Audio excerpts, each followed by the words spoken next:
அசாம் மாநிலத்தில் விருந்துக்கு சென்ற 15 வயது சிறுமி உடல் சிதைந்த நிலையில் காட்டுக்குள் இருந்து சடலமாக மீட்கப்பட்ட சம்பவம் பெரும் அதிர்வலைகளை ஏற்படுத்தியுள்ளது. பாலியல் வன்கொடுமை செய்யப்பட்டதாக குடும்பத்தினர் கூறும் நிலையில் போலீசார் கூறுவது என்ன? அசாம் மாநிலம் ஹைலாகண்டி மாவட்டத்தைச் சேர்ந்தவர் அந்த 15 வயது சிறுமி. சம்பவத்தன்று தனது குடும்பத்தினருடன் உறவினர் வீட்டில் நடைபெற்ற விருந்து நிகழ்ச்சியில் கலந்து கொள்வதற்காக சென்றுள்ளார். அங்கு உறவினர் ஒருவருடன் ஏற்பட்ட வாக்குவாதத்தை தொடர்ந்து சிறுமி தன்னந்தனியாக வீட்டிற்கு புறப்பட்டதாக கூறப்படுகிறது. ஆனால் நீண்ட நேரமாகியும் அவர் வீடு திரும்பாததால் அதிர்ச்சியடைந்த குடும்பத்தினர் பல இடங்களில் தேடியுள்ளனர்.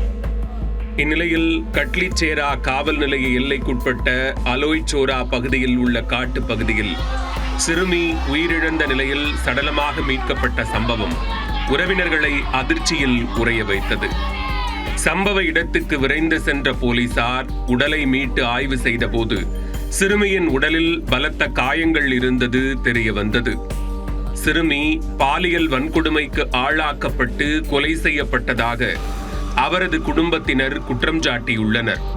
குற்றவாளிகளை உடனடியாக கைது செய்ய வேண்டும் என்று கூறி அவர்கள் சாலை மறியல் போராட்டத்தில் ஈடுபட்டனர். அசாம் மற்றும் மிசோரத்தை இணைக்கும் முக்கிய நெடுஞ்சாலையில் நடைபெற்ற இந்த போராட்டத்தால் பல மணி நேரம் போக்குவரத்து பாதிக்கப்பட்டது. சம்பவம் தொடர்பாக இதுவரை 5 பேரை போலீசார் காவலில் எடுத்து விசாரித்து வருகின்றனர். அவர்களில் ஒருவர் சிறார் என கூறப்படுகிறது. இதனிடையே சம்பவ இடத்திற்கு அருகிலேயே போலீஸ் புறக்காவல் நிலையம் இருந்தும் போலீசார் தாமதமாக வந்ததாக பொதுமக்கள் குற்றம் சாட்டியுள்ளனர். இந்த வழக்கு குறித்து பேசிய மூத்த காவல் கண்காணிப்பாளர் அமிதாப் சின்ஹா, பாலியல் வன்கொடுமை நடந்ததாக குடும்பத்தினர் குற்றம் சாட்டி இருந்தாலும் அது மருத்துவ ரீதியாக இன்னும் உறுதிப்படுத்தப்படவில்லை என்று தெரிவித்துள்ளார்.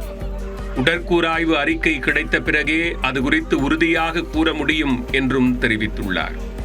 தற்போது பல்வேறு கோணங்களில் தீவிர விசாரணை நடைபெற்று வரும் நிலையில் இந்த சம்பவம் அசாம் மாநிலம் முழுவதும் பெரும் அதிர்வலைகளை ஏற்படுத்தியுள்ளது.